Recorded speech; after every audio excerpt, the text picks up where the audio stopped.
آجا بھائی نہیں چلیے اللہ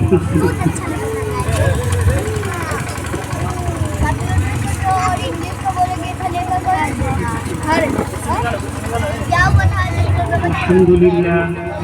الحمد للہ نحمده ونستعينه ونستغفره ونؤمن به ونتوكل عليه ونعوذ بالله من شرور انفسنا ومن سيئات اعمالنا من يهده الله فلا مضل له ومن يضلل فلا هادي له ونشهد ان سيدنا وسندنا وشفيعنا ومولانا محمد وبارك وسلم اما بعد فاعوذ بالله من الشيطان الرجيم بسم الله الرحمن الرحيم لقد كان لكم في رسول الله أسوة حسنة صدق الله العظيم برادران محترم بزرگوں دوستوں عزیز بچوں گھروں میں موجود ماں و بہن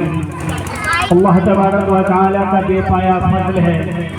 بے پایا کرم و احسان ہے کہ اللہ تعالیٰ نے ہمیں اور آپ کو تھوڑی دیر دین کی نسبت سے دین کی محفل میں بیٹھنے کی توفیق مرحمت فرمائی اللہ تعالیٰ ہمارے بولنے کو قبول فرمائے ہم سب کو اس کو عمل کرنے کی توفیق مرحمت فرمائے یہ محفل یہ پروگرام کس عنوان کے تحت قائم کیا گیا ہے کیا موضوع سخن ہے اس سے قطع نظر ادھر دیکھنے کی بات نہیں ہے کہنے کی بات نہیں ہے ہم آپ بخوبی اس بات سے واقف ہیں کہ یہاں کا منشا اس پروگرام کو کرنے کا یہ ہے کہ کچھ وہ باتیں ہو جائیں جو آج شادیوں کے نام سے اسی طریقے کی نکاح کی محفل میں کچھ غلط تفصیلات چیز ہم لوگوں نے ایجاد کر رکھا ہے کیا خرابیاں ہیں کیا اچھائیاں ہیں کیا صحیح ہے کیا غلط ہے اس کی بات تفصیل سے ہو جائے تو یہ بات بھی بارہا کئی مرتبہ ہو چکی ہے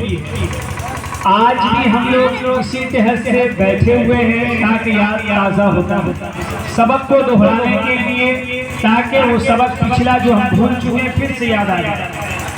اللہ تعالیٰ نے ہمیں اور آپ کو اس دنیا میں بھیجا ہے تو اللہ کو بھیجنے کا بھی کوئی مقصد ہے اللہ نے کئی سارے انعامات سے ہمیں نوازا ہے یعنی انسانوں کو پھر انسانوں میں سے بھی کچھ انسانوں کو اللہ تعالیٰ نے اپنے ایمان والوں میں داخل کیا کچھ غیر ایمان والوں میں پھر ایمان والوں میں جس کو داخل کیا ان کے ساتھ بہت سے قیود ہیں بہت سے شرائط ہیں بہت ساری چیزیں اس پر لاگو کر دی گئی ہیں کہ یہ آپ نے کرنی ہے یا آپ نے نہیں کرنی ہے ہم انہی لوگوں میں سے ہیں یعنی ایمان والوں میں سے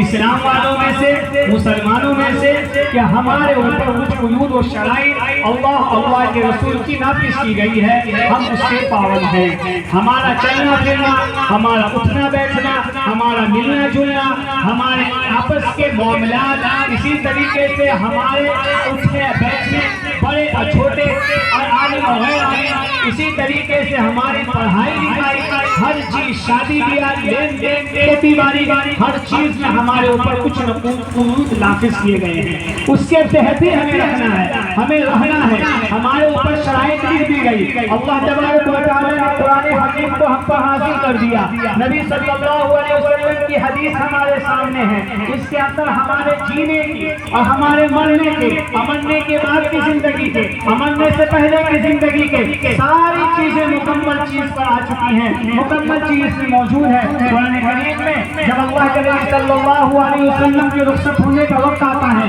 اللہ تبارک و تعالیٰ کا آیت اتارتے ہیں جس کو فرماتے ہیں اليوم اکملت لکم دینکم واتممت علیکم نعمتی ورضیت علیکم الاسلام دینا جی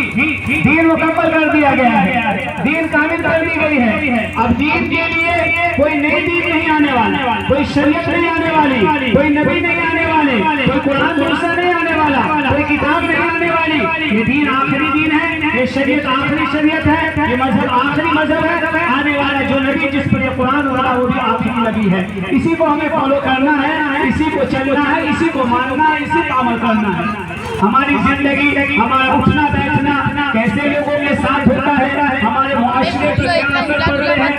تاریخ کو پس منظر میں جب دیکھتے ہیں تو پتہ چلتا ہے بہت سے بگڑے ہوئے اس راستے پر آ کر صحیح راستہ اختیار کر لیا انہوں نے. بہت سے بادشاہوں کے واقعات پڑھتے ہیں, بہت سے اکابرین کے واقعات پڑھتے ہیں, بہت سے بگڑے ہوئے کے واقعات پڑھتے ہیں, بہت سے شرابی اور کرامتی کو دیکھتے ہیں کہ ان کی زندگی کیسے بدل گئی. ایک شہر بادشاہ سویا ہوا ہے اپنے محل کے اندر, بالکل آرام کر رہا ہے, رات 11 بج رہے ہیں, خاموش میں سویا ہوا ہے, مست ہے, اسے اللہ کے رسول سے کوئی تعلق نہیں. وہ مسلمان ہے, دین اس کے اندر ہے, ایمان کی چیزیں اس کے اندر ہیں, کبھی کبھی نماز بھی پڑھ لیتا ہے, کبھی کچھ صدقہ خیرات بھی کر لیتا ہے, غریبوں کی مدد بھی کرتا ہے, لیکن وہ اسی طریقے سے اللہ کو اپنے محل میں تلاش کر رہا ہے کہ میں اللہ سے قریب ہو جاؤں گا. وہ اسی طریقے سے سویا ہوا ہے اپنے محل میں, اور ایک وقت دیکھتا ہے رات کے 12 بجتے ہیں اور 1 بجتا ہے, اور اس کے کان میں کچھ ہٹ آواز آتی ہے کہ میرے چھت پر کوئی دوڑ رہا ہے, میرے چھت پر کوئی دوڑ رہا ہے. اس کی نیند کھلتی ہے, وہ اٹھتا ہے, اپنے خادموں کو آواز دیتا ہے اور کہتا ہے جاؤ جا کر دیکھو کون بےہودہ میرے چھت پر کود رہا ہے, کون میری نیند کو خلل دے رہا ہے, جاؤ اسے پکڑ کر لاؤ. خادم دوڑتے ہیں, چھت پر جاتے ہیں, دیکھتے ہیں ایک شخص ہے, ایک بزرگ ہے, اسے پکڑ کر لایا جاتا ہے, بادشاہ کے سامنے پیش کیا جاتا ہے. بادشاہ کہتا ہے کہاں تم گھوم رہا تھا, میں نیند کو تم نے خراب کر دی, تمہیں سزا ملے گی. کہا حضرت گستاخی معاف کی جائے, میں آپ کے محل کے اوپر مطمئن, میں نہ چور ہوں, نہ ڈاکو ہوں, نہ میں کوئی گنہگار آدمی اس طریقے کا ہوں کہ میں کچھ غلطی کرنے یہاں آیا ہوں. تو پھر کیوں آئے؟ کہا کہ میرا اونٹ گم ہو گیا, میں نے پورے جنگلوں میں تلاش کی, میں نے گاؤں میں تلاش کیا, میں نے ہر جگہ دیکھا, شہروں میں لوگوں سے پوچھا, لیکن پتہ نہیں چلا. میرے دل میں خیال آیا ہو سکتا ہے کہ بادشاہ کے محل میں میرا اونٹ چھپ گیا, اسے ڈھونڈنے کے لیے میں یہاں آیا. کہاں مجھے بیوقوف بناتا ہے, بیوقوف سمجھتا ہے, میرا اونٹ اگر کہیں بھی غائب ہو تو بادشاہ کے محل میں کیسے آئے گا, وہ بھی چھت پر. کہا حضرت یہی میں بتانا چاہتا ہوں کہ آپ نرم نواز بستروں پر سو رہے ہیں, آرام کی نیند لے رہے ہیں, ایسی زندگی گزار رہے ہیں, اور آپ یہ سمجھ رہے ہیں کہ ہم اللہ سے قریب ہو جائیں, ہم رسول اللہ سے قریب ہو جائیں, ہم دین و شریعت کے نبوت قریب ہو جائیں. یہ نہیں ہو سکتا. اگر آپ چاہتے ہیں آپ ہمارے بن جائیں, آپ چاہتے ہیں میرے لوگوں میں آپ کے نام شامل ہو جائے, تو آپ کو بستروں کو چھوڑنا ہوگا, رات کی نیند کو خراب کرنی ہوگی, رات جگہوں میں گزارنا ہوگا, اللہ کے سامنے گنگنانا ہوگا, اللہ کے سامنے اپنے گناہوں کی معافی مانگنی ہوگی, اور اللہ کے سامنے اپنی التجا کرنی ہوگی اس چیز کی کہ اب تک میری زندگی گناہوں میں, لاپرواہیوں میں, عیاشیوں میں گزری ہے, اے اللہ مجھے معاف کر. جب آپ اپنے راتوں کو جگہوں میں گزارنے لگیں گے اور اللہ سے قریب ہونے کے لیے تہجد کی پابندی کرنے لگیں گے, نماز قرآن کرنے لگیں گے, دن میں روزہ رکھنے لگیں گے, اسی طریقے سے آپ غریبوں کی مدد کرنے لگیں گے, تو پھر اللہ تعالیٰ کے قریب ہو جائیں گے. اب چاہتے تو یہی ہے, لیکن آرام سے سو رہے ہیں. جب محل میں آ کر آپ یہ حاصل نہیں کر سکتے, اسی طریقے سے آپ کو سمجھانے کے لیے میں نے ایسا کہا. یہ بات ان کے شروع کا کہنا تھا تو ان کے دل پر ایسا رہتا ہے, یہ بات کان میں سنتے ہی دل میں دوسری کیسے پیاری ہوتی ہے. صبح ہوتا ہے, اعلان کر دیتے ہیں اب میں بادشاہ کی عرصی چھوڑ رہا ہوں.